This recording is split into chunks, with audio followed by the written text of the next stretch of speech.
Hi, it's Penny Black and Jill Foster here for our next PB&J card class. And today's video is the second in the series of 2 videos showing a no-line painting and coloring technique with Penny Black floral stamps. And I will link to the first video down in the YouTube description box below. I think this technique is a little bit easier to see in that video just because it uses less colors, but I wanted to expand on that using Penny Black's new stamp called Sun Glow, and I'm also using the other stamps that you saw there. And there will be a full supply list at the end of this video, including the stamp numbers and names, colors, everything that I'm using. So to begin, on Canson 140-pound watercolor paper, I did use the new Creative Die cutout borders to cut a, looks like stitching lines around the whole perimeter of my card front. And now I'm going to stamp this image. This is the Slapstick Cling Stamp Sun Glow. I love this stamp. It's probably one of my favorite floral stamps ever because I love sunflowers. And I'm stamping this using my Misty stamp positioning tool by My Sweet Petunia. You could also do this with a regular acrylic block. Just put all of your color onto the stamp first and then lightly mist or huff onto it to re-wet that ink and activate it before you stamped. I like to do it this way so I can work in small sections at a time. So to begin, on this first flower, I wanted this sunflower to have more of a reddish tinge.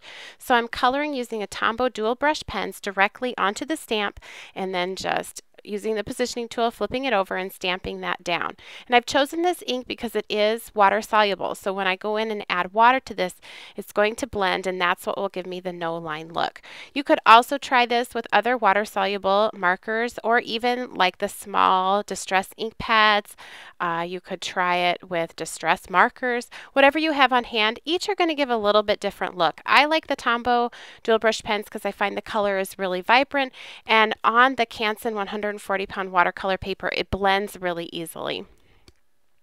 So I've done the flower petals, the center of the flower, and also the leaves. Now, previously, before I started the video, I cut a mask, so I just stamped that sunflower onto just thin computer typing paper and cut it out, and I'm just using some double-sided tape, and you saw me dab that on my shirt there just to remove some of the tackiness so that it won't peel up or rip my paper when I pull it up. And I'm just covering up that flower so I can reposition my stamp and stamp a second flower, and it will look like it's behind the first. So I cleaned off my stamp, and now I'm ready to follow the same process to ink and stamp this second flower. So the first flower I wanted to have a little bit more of a red look to it, and this one I want it to have more of a yellow or orange look. So the leaves are the same color as I did previously. But now working on the petals of the flower, I am using more of sort of a burnt orange color. And like I said, all the exact colors are listed at the end of the video. And I'm just working in small sections so that doesn't have time to dry before I stamp it down. I'm using the brush tip of the marker and kind of turning it on its side so I can cover a larger area at one time. Just looking here at some areas that I have missed. I'm not too worried about this being a perfect impression because we will be going in and blending most of it with water. It's just a guide for me when I go in and add the color, and it also lays down some color that will be wetting and blending with the paintbrush and water. And the center of this flower is the same as the first one that we stamped. So I can remove the mask now and see that I have 2 flowers. Now I'm going to just zoom in here so I can get a closer look. I'm just working with paintbrush and water, and I'm going to start on the center, and you can see when I wet that, it's just going to start blending, and that's because that was a water-soluble marker that I used to do the stamping. And right now I'm just getting that area wet, and then I will go in and add some additional blending. So on an acrylic block, I'm going to use Distress Reinkers today to do my add my shading and some extra blending. You could use other watercolors. You could press a Distress ink pad onto your acrylic block and use that as paint. Whatever you like to paint with works well. I like these Reinkers because I feel like I have pretty good control, and they're very vibrant. So you just barely need any, and the colors are very, very rich. I did find as I was working on these flowers, especially with the flower centers, they definitely seem to go through some ugly phases. So while you're working, don't be scared if something looks ugly. Usually with most stamping and painting and watercoloring, you can keep on fixing it until you're happy with the look. That's usually my technique. Just keep going until it's not ugly anymore. Or at least sometimes it feels like that. So here I'm just adding in that extra blending and shading. And I'll work more on these flower centers as we progress through the video. And it helps to be adding in that Distress Reinker color while the surface is still wet. It just helps it blend. Now here I'm working on the petals. So I'm just adding water first, and that's where you get that light pink. It's blending that outline that was stamped. It just starts to blend. It gives you that light pink. Then I'm using Distress Reinker in the color of Fired Brick to just drop in a little extra shading towards the center of the flower, or sort of at the base of that petal. So there I'm putting in that Fired Brick Distress Reinker color. Then I can go back with water and kind of blend it and push it down towards that base. Can always go back and add more. This is just the first layer. I'm going to add some color pencils on top of this, but I find by doing this first layer of shading and blending, it just is a really great base to work on when you go back and add more details with the colored pencils. I'm doing every other petal because if I did them all right in a row, they just all blend into each other and look like a big blob. So once I finished all of those following the same technique, here I'm moving on to the ones that were in between. I dried that with my heat gun before moving on. There will still be a little bit of bleeding if you touch the other petal while it's even when it's a little bit dry, but not too bad. So I first put down my water like I'm going to do here on this petal. Actually, this one I put down, the Rusty Hinge Distress Reinker, and then I'm just blending it with water. You can do it the same way as I did the red petals as well, where you just put down water first and then drop in the Reinker color, but I found that really wasn't necessary. I wanted this to have more of an orange look, so I didn't do quite as much blending first before I put down the Reinker. I did the same thing around the entire flower, and there you get that nice alternating color of the red and the orange.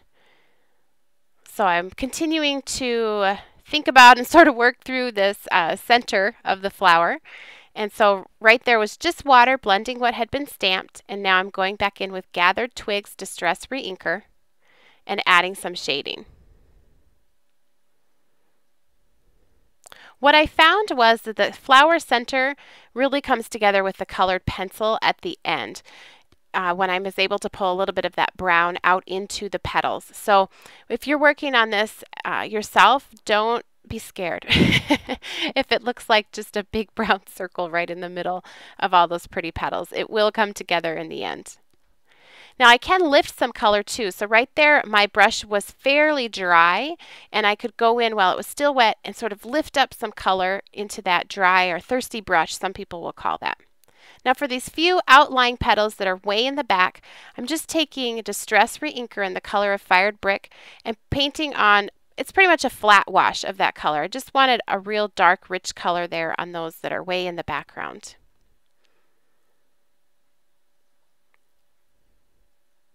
Now for the second flower, I'm going to use Fossilized Amber, and I'm just putting that down and then going in with water and blending it. So Fossilized Amber there at the base of the petal, rinsing off my brush and going back and blending it with water.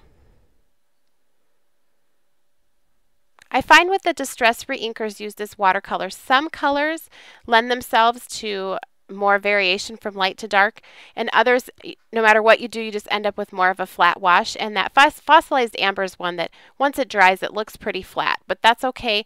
It's a great base to work on to begin with. Now this next color I'm doing after I dried that, I'm doing the next round of petals, and I'm using the color of Dried Marigold. I love on this stamp that some of that sort of stitched whimsical look remains after you even add the water and blend. It's just a fun look, I think. So here I wanted that to be a little bit darker and also to tie into the first flower that I painted. So I'm adding a touch of the Rusty Hinge Distress Reinker used as a watercolor to those petals. And that's on top of the ones that were first done with Dried Marigold. For the leaves, I'm going to first just blend what has been stamped there using water. The more water you add, the more those stamp details will start to blend and fade away. And for my additional shading, I'm using the Distress Reinker color in Peeled Paint. And I'm just putting that in sort of towards the base of the leaf, or the part that would be closest to the stem. And then going back with just water to blend that. You can always add in more reinker while it's still wet, and that makes for easy blending as well. And I followed that process on all of the stems and the leaves. Now for these few outlying petals way in the back, these I'm just painting directly with the Rusty Hinge Distress Reinker. Now I felt like I wanted to pull just a little bit of that yellow from the sunflower on the left into the one on the right. So I grabbed the fossilized amber and diluted it with a little bit of water, and on just a few random petals over here I'm adding that in. And I like how that starts to tie those two flowers together. And this is one of the benefits, I think, of using a watercolor type medium. You can go back in, and it's just so forgiving, and put touches of the other colors here and there to tie things together and work in layers. Over on the left, then, I wanted to pull in a little bit more of the red. So I'm just using some more Rusty Hinge and a little bit of Fired Brick over on the left. Now I'm going to work with my Prismacolor pencils. And I'm just adding little bits of shading here and there. This goes very fast because that first layer of color, that painting base, is already there. It's just basically a few touches here and there. When I color, I find this so relaxing. I could just keep going and going on the same image. It's just fun for me. So if you like to work a little bit faster, you certainly could skip some of these steps. You could stop with a more loose watercolor look and skip the colored pencils. I think it all looks pretty. It's just whatever you find enjoyable. For me, I like going back in and just playing around with the different colors and the shading. I also pulled more of the yellow with the colored pencil over onto this flower, and then I'll use that same yellow over on the left, so they all end up with that really nice yellow golden tone.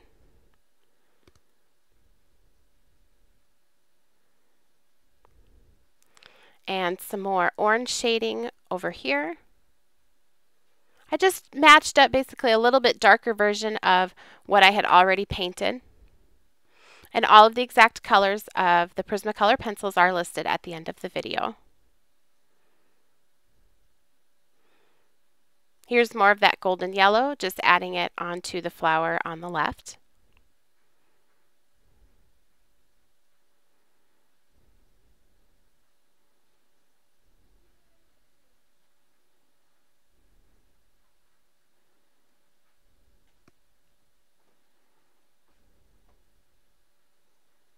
And that I added to a lot of the petals, whether they were the lemony yellow color or the orange.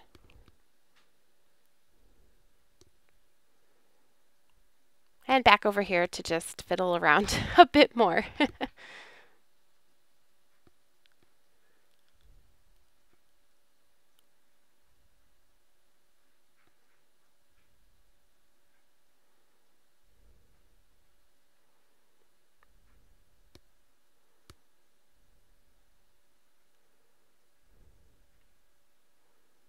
Now here's where I really felt like things started to get a finished look. I used a brown Prismacolor pencil, and by no means did I go very far up onto the petals or do them all, but I just added that sort of extending from the center out on some of those petals, and that to me tied in that center that I had painted, and that was that dark brown.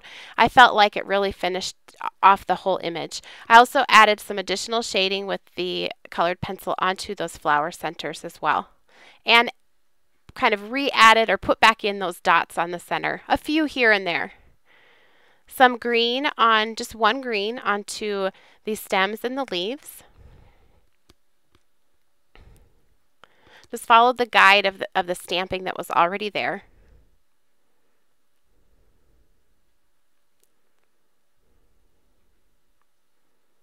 And now I was ready to work on my background.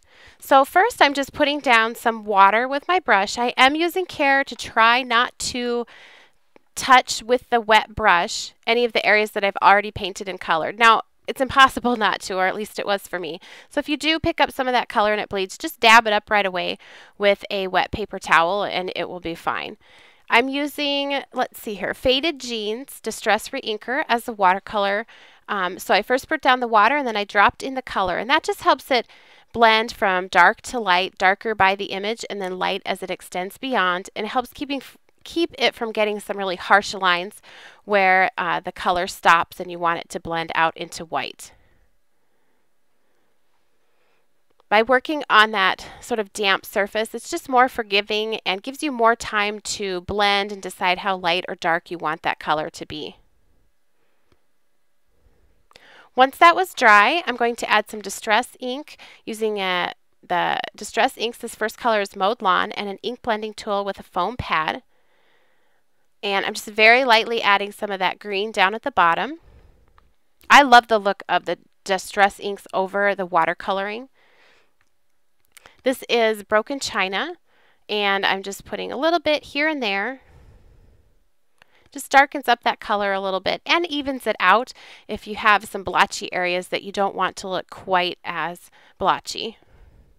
And then this is Gathered Twigs Distress ink, and I'm adding that around the entire perimeter of the card. I'm using a very light touch as I apply that, starting off of the edge and then working on in a circular motion.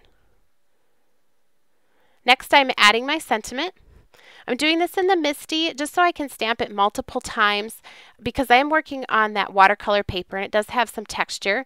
This also lets me start by stamping it light and then restamping it and building up the darkness of the color. I like to start light and then go darker, because if you start dark and it's too dark, you're stuck. So this way I feel like I can just keep adding a little bit more until I'm perfectly happy with how dark it is. This is from the Penny Black transparent set Posted with Love. I love this set for the background. So both of these up here at the top are from that. The first was stamped with Gathered Twigs Distress ink, and then this is Ranger Archival Ink Potting Soil. And I just chose that brown because it's darker. I wanted to have one part of it light and the other part dark. So here's a closer look at the coloring, and then a closer look at the card with the sentiment and the background stamping as well. Thank you so much for watching. If you enjoyed today's video, be sure to give it a thumbs up and subscribe to our YouTube channel. You can also connect with Penny Black on Facebook, Pinterest, Twitter, Instagram, and on our website. And I will link to all of those down in the YouTube description box below, as well as the first video I've already shared using this same technique. And here's all the supplies used in creating this card.